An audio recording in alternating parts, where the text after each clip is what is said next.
नमस्कार, मैं Uday Shankar. News bioscope में आप सबों का स्वागत है। पीएम नरेंद्र मोदी नवादा पहुंचे और नालंदा पहुंचे और वहां उन्होंने नालंदा में विश्व उसे जो कुछ देखा उन्होंने उसे पूरी दुनिया के लिए धरोहर बताया और कहा कि जो साजिशें हुई थी वो तमाम साजिशें फेल हो गई और जिस तरह से आज भी नालंदा ज्ञान के प्रकाश को फैला रहा है वो बिहार के लिए और पूरे भारत के लिए गर्व की बात है।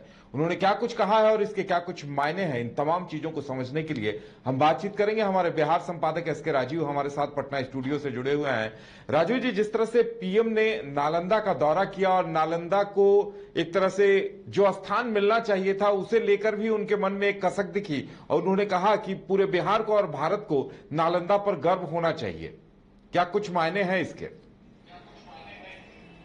नहीं, देखिए उदय, नालंदा जो है वो नालंदा विश्वविद्यालय की वजह से नालंदा जो है वो जाना जाता रहा है। और आपको याद होगा कि आज से लगभग 900 साल पहले जब बिन बख्तियार खिलजी जब हिंदुस्तान के आए थे और वो हिंदुस्तान की सल्तनत को जब वो लूटने का काम कर रहे थे तो उस समय नालंदा विश्वविद्यालय जो है वो पूरी दुनिया को ज्ञान का पाठ पढ़ा रहा था, यानी कि ज्ञान की पाठशाला के तौर पर पूरी दुनिया में नालंदा विश्वविद्यालय जो है वो पॉपुलर हुआ करता था। और उसको नष्ट करने का काम जो है वो बख्तियार खिलजी ने किया था और पूरे विश्वविद्यालय को आग लगा दिया गया था, उस समय कहा जाता है। और नालंदा विश्वविद्यालय की लोकप्रियता का यह आधार था कि वहां जो बच्चे नामांकन कराने जाते थे पूरी दुनिया से, पहले जो गेट पर जो द्वारपाल होता था वह उनका इंटरव्यू करता था उस बच्चे का और उसके बाद उसको अनुमति मिलती थी। फिर वो भीतर जाता था और उसके बाद उसका टेस्ट लिया जाता था और फिर उसका नामांकन होता था। तब अंदाजा लगाइए कि नालंदा विश्वविद्यालय की क्या गरिमा रही होगी आज से 900 साल पहले पूरी दुनिया में। और ये भी कहा जाता है कि बिहार का जो 2 विश्वविद्यालय है, नालंदा और विक्रमशिला विश्वविद्यालय भागलपुर में, ये दोनों विश्वविद्यालय उस समय शिक्षा की गतिविधि के एक बड़े केंद्र हुआ करते थे और यहाँ पर दूर दूर से जो है लोग शिक्षा ग्रहण करने के लिए आते थे। इवन की जो वेनसांग जो है, जो चीनी यात्री थे, उन्होंने भी अपनी किताब में नालंदा विश्वविद्यालय का वर्णन किया है। ये कहा जाता है कि जब उस समय मगध की राजधानी हुआ करती थी पटना, और यहाँ से पूरे अभी जो कंधार है आपको पूरे एशिया का संचालन जो है वो सिर्फ यहाँ पटना से बैठकर किया जाता था।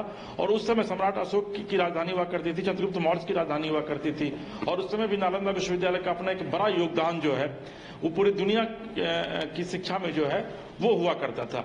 लेकिन जब बख्तियार खलजी के द्वारा जब नालंदा विश्वविद्यालय को आग के हवाले किया गया, उसके बाद से सिर्फ खंडहर वहां पर जो है, जो भग्नावशेष जिसको हम कहते हैं, कि वह मात्र वहां पर बचे हुए हैं। आप कभी अगर जाएंगे वहां पर उदय, तो आपको भी अपने गौरवशाली अतीत पर गुमान करना पड़ेगा कि कितना गौरवशाली अतीत रहा है हिंदुस्तान का और खास करके बिहार का। लेकिन आजादी के बाद भी जब भारत स्वतंत्र हुआ और उसके बाद भी नालंदा विश्वविद्यालय का जीर्णोद्धार नहीं करवा पाई कोई भी सरकार। जब 2005 में बिहार में नीतीश कुमार की सरकार आती है तो उसके बाद जो भग्नावशेष बचे हुए थे उसको ASI को दिया जाता है, आर्कियोलॉजिकल सर्वे ऑफ इंडिया को, जो भारतीय पुरातत्व विभाग है। और उसके बाद फिर उसकी देखरेख की जाती है और फिर नीतीश कुमार वहां से इनिशिएटिव लेते हैं कि भाई नालंदा विश्वविद्यालय का जो पुराना इतिहास था, जो गौरवशाली इतिहास रहा है, जो अतीत रहा है, उसको फिर से वर्तमान में उकेरा जाए। और उसके बाद नीतीश कुमार लगातार कोशिश करते हैं और जो एनडीए की सरकार जब 2010 में बनी और जब मोदी जी प्रधानमंत्री बने तो उस समय विधिवत उसका DPR तैयार करवाया गया उस विश्वविद्यालय का।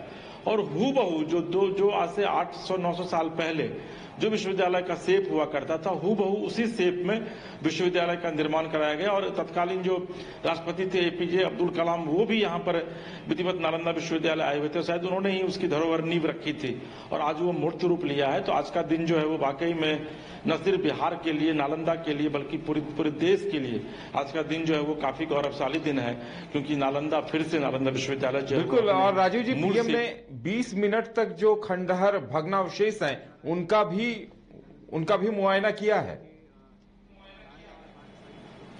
नहीं, देखिए पूरा उन्होंने सिर्फ मुआयना ही नहीं किया, बल्कि आप देख रहे होंगे कि उन्होंने अपनी तस्वीर भी खिंचाई है, उसको न्यूज अपने उनका जो एक्स है उस पर एक्स पर भी उन्होंने डाला है और कई उनको लाखों में जो है वो लाइक भी उस पर मिला, कमेंट भी लोगों के आ रहे हैं। देखिए मोदी भी पहली बार, कोई देश का प्रधानमंत्री पहली बार जो है वो राजगीर की धरती पर कदम रखा, नालंदा विश्वविद्यालय का जो खंडहर है वहां पर अपना कदम रखा और जाकर के बहुत बारीकी से मोदी जो है वो हर एक चीजों को समझे, हर एक चीजों को जाने। और उन्होंने कहा भी, जब उनका स्पीच चल रहा था तो उन्होंने यह कहा कि भाई यही नालंदा है जो एक बार विश्व गुरु हुआ करता था।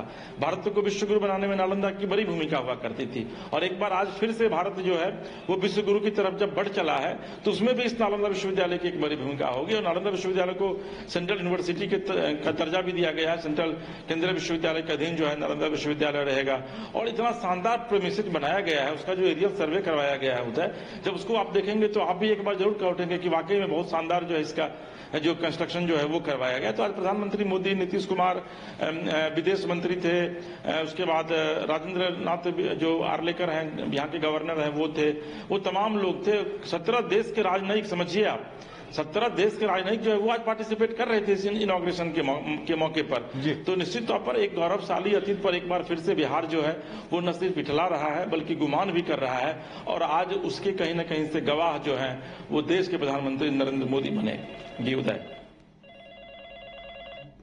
हाँ बिल्कुल राजीव जी, अब देखने वाली बात यह होगी कि उनके इस दौरे का आने वाले दिनों में क्या असर दिखता है और पीएम नालंदा के लिए और आगे क्या कुछ करते हैं, क्या कुछ सोचते हैं, ये देखने वाली बात होगी। राजीव जी, हमारे साथ जुड़ने के लिए और तमाम जानकारी देने के लिए आपका बहुत बहुत धन्यवाद।